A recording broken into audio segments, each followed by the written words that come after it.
शरद पवार आहेत तिथे जाऊया. आता नंतर जी निवडणूक होईल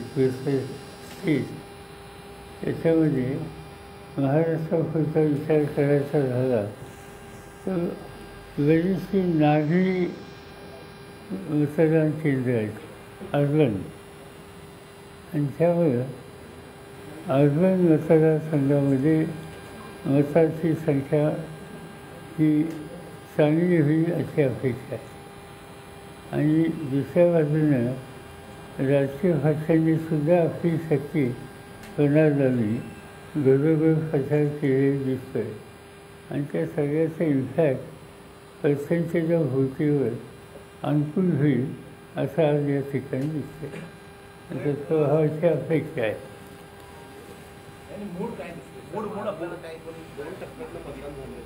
आता काय सांगायचं, आम्हाला तर महाराष्ट्रात असं मागची निवडणूक जी झाली 5 वर्षाच्या पूर्वी, त्यावेळेला सगळ्या महाराष्ट्रामध्ये 48पैकी 6 जागा अपोजिशनला मिळाल्या. काँग्रेसला 1 मिळाली, राष्ट्रवादीला 4 मिळाल्या आणि 1 त्या MIM ह्याला औरंगाबाद, आणि आणखीन 1 मिळाली ती आमच्या पाठिंब्याची होती, आणि ती म्हणजे अमरावतीला राणा.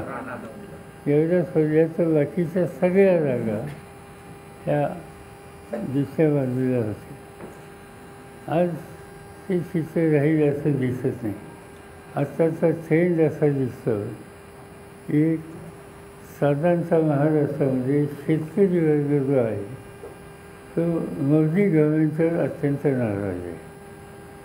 आणि दुसरी गोष्ट यावेळी दिसते की मोदी गव्हर्नमेंटच्याबद्दलचा जो उत्साह तरुण पिढीत होता तो आता कमी दिसतो. आता आम्हा लोकांच्या दौऱ्यामध्ये तरुण लोक फार मोठ्या संख्येनं सहभागी होतात, आणि त्यामुळे पहिले 1, 2, 3 जे काही टप्पे झाले यानंतरच्या टप्प्यामध्ये महाराष्ट्राचं चित्र ही बदललेली दिसेल असं वाटतं कायमाफीशी.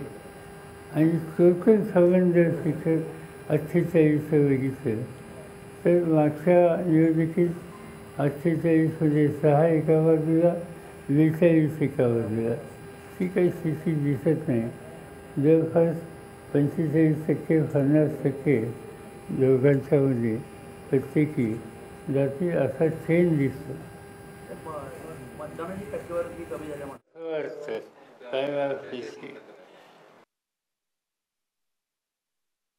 आणि टोटल संबंध शिखर 48.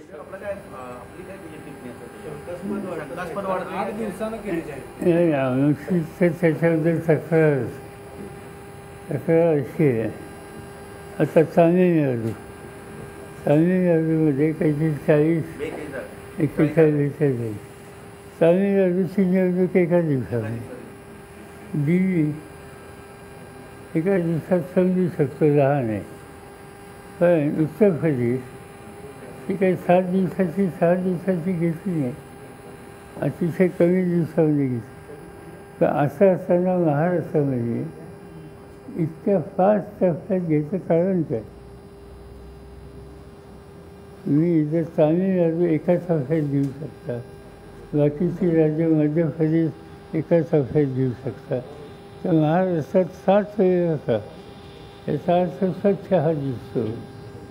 एक तर राज्यकर्त्यांना चिंता असावी असं दिसते, आणि त्यामुळं प्रधानमंत्री पुन्हा त्या राज्यात कसे जातील याची काळजी घेण्याच्यासाठी हे टाईम टेबल एक वेगळं बघायला मिळतं. आपल्याला दिसतं की मोदी दर आठवड्यात साधारणतः महाराष्ट्रात कुठं ना कुठे आता तर कोल्हापूरला येऊन गेले ना, कोल्हापूरला येऊन गेले, कराडला येऊन गेले, माळशिरसला येऊन गेले, सोलापुरात येऊन गेले. अनेक ठिकाणी त्यांचे दौरे चालू आहेत, आणि त्या अधिक ठिकाणी जायला एक संधी मिळाली म्हणून ही निवडणूक महाराष्ट्राचे 5 टप्प्यामध्ये ही जाणीव घेतलेली दिसते. 543 सगळ्या मतदारसंघात फिरण्यासाठी सोय केली का? सगळ्या मतदारसंघात जाण्यासाठी सोय केली का? टप्पे वाढवले नाही, एकाने बोला. 543 मतदारसंघात प्रचार करता यावा यासाठी पंतप्रधानांनी हे असे टप्पे वाढवले का? सरळ दिसते ना. मला सगळं देशाचं मी सांगू शकणार नाही, पण महाराष्ट्रात तर तो चेंज आहे. पहिला प्रश्न, ते शंकास्पद वाटत नाही का इतके दिवस उशिरा निवडणूक आयोगानं टक्केवारी जाहीर केली, त्यात त्यांनी मतदान किती झालंय हा आकडा जाहीर नाही केलेला आहे. आणि टक्केवारी जो वाढले त्या दिवशी 60% मतदान झालं आणि परत 10 दिवसांनी रिवाईज केल्यावर 6% फरक पडतोय. लोकांचं म्हणणं असतं की 2 दिवस ठीक आहे अपडेट करायला, इतके दिवस आणि 2-4% ठीक आहे, पण इतकं जम्बो दाखवत ही शंकास्पद वाटतं. काळजी करण्यासाठी स्थिती आहे. तर उदाहरणार्थ गडचिरोलीला हायस्ट होती, म्हणजे तो आदिवासींचा काही भाग दुर्गम आहे असं असतानासुद्धा चंद्रपूरच्या नागपूरपेक्षा गडचिरोलीची टक्केवारी जास्त. आता ती माहिती घ्यावी लागेल डेफमध्ये जाऊन. आणि नागपूरला 50-4 पण नागपूरला एक तर उपराजधानी, सुशिक्षित वर्गाची टक्केवारी जास्त, आणि नाही म्हणलं तर तिथं उमेदवारी व्हावी होते. नितीन गडकरीसारखे उमेदवार हे असतानासुद्धा 50-4 नागपूरला होतं.